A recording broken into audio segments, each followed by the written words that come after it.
In our last episode, we explored the town of La Paz and Tim prepared a Thanksgiving feast. In this episode, we bust out and head for the islands. Welcome to G&T Sailing. If you're new here, I'm Gretchen and this is Tim. We've spent the last 2 years refitting Felicita, our Catalina 42, and have finally launched our sailing dream. We don't care where we go, we just care that we go, and we're glad you're coming along for the ride.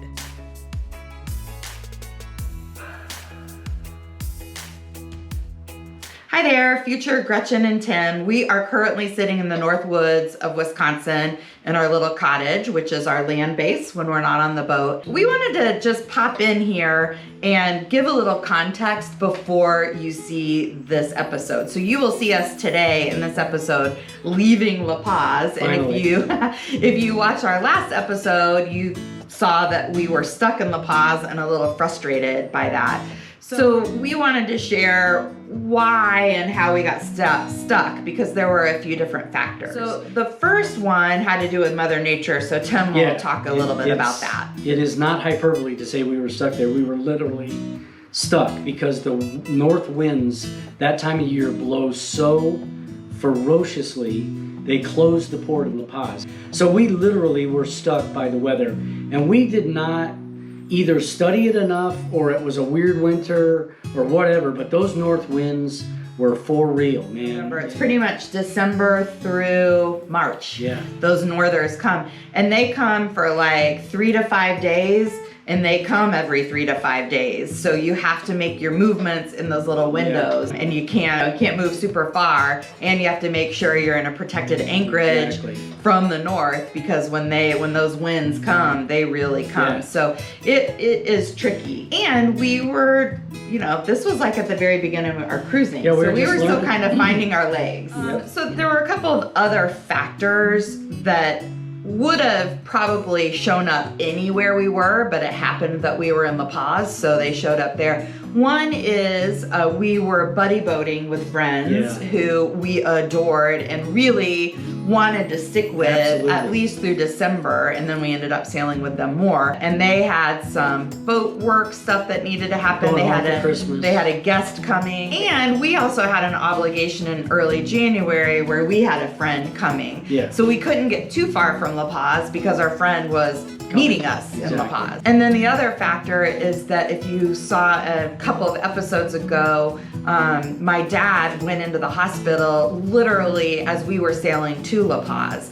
And so at the time we didn't know what was going to exactly happen or what was going to be needed. We wanted to be in a place that if I needed to get on an airplane, I could do that. So all of those things bundled up together, kind of got us stuck in La Paz. So with that said, we were able to leave eventually. Finally left. And we did go sail, so enjoy this episode. And we're not trashing on La Paz. It was a great place to be. Oh yeah, great town. Different time of year I'd be there, but yeah, it's nice. For sure.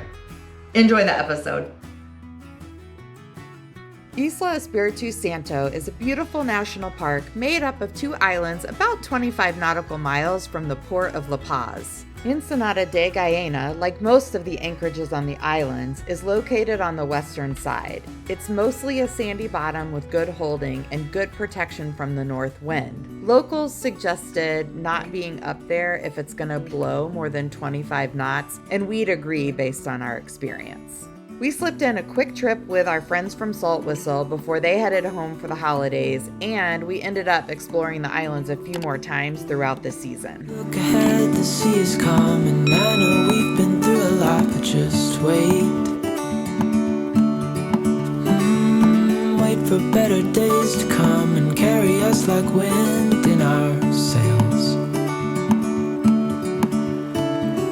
Hold on tight, I can smell the shore, it's right in front of us if we just hold on tight.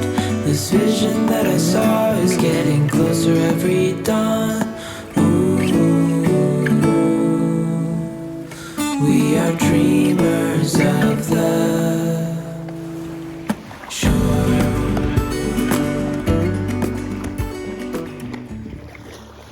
Some people might have thought that those 2 gloves and a ball were excessive. But here we are. Here we are, playing catch on a deserted beach. The islands are uninhabited except for a few fish camps owned by Mexican fishing families who were grandfathered in when the island was turned into a national park. On the horizon, soon we'll be there. Hold on tight. I can smell the shore, it's right in front of us. If we just hold on tight, this vision that I saw is getting closer every dawn. The realities of working while living on a sailboat. We had to get up this morning, pull up the anchor around 6:30 so that we could be under a way and we can be positioned in a place where Tim can just be sailing solo, managing the boat, doing whatever we need to do while I'm on a conference call at 9 a.m. And then we need to get into where we're going before my 1 o'clock conference call. So, here we are. Tim's driving the boat. I'm making coffee.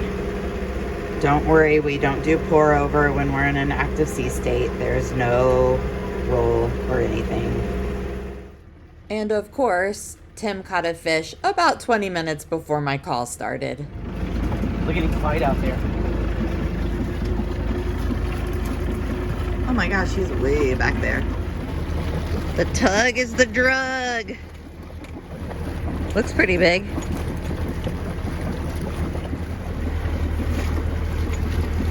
Yeah, I think it's a mahi. Looks like it. Dorado. He looks tired. And at this point, I had to put the camera down and help bring this beautiful fish into the boat. We are dreamers of the shore when we can't read the sky. We just sail with the wind that we've got. And when we're drowning in doubt, just keep on believing. We are dreamers. Hey, thanks so much for watching. Be sure to subscribe so you catch all the episodes of our first season cruising in Mexico. And head over to Instagram for real-time updates. Check out our tracker and more details about our cruising life at gntsailing.com. We'll catch you next time. Mexico is Sexico!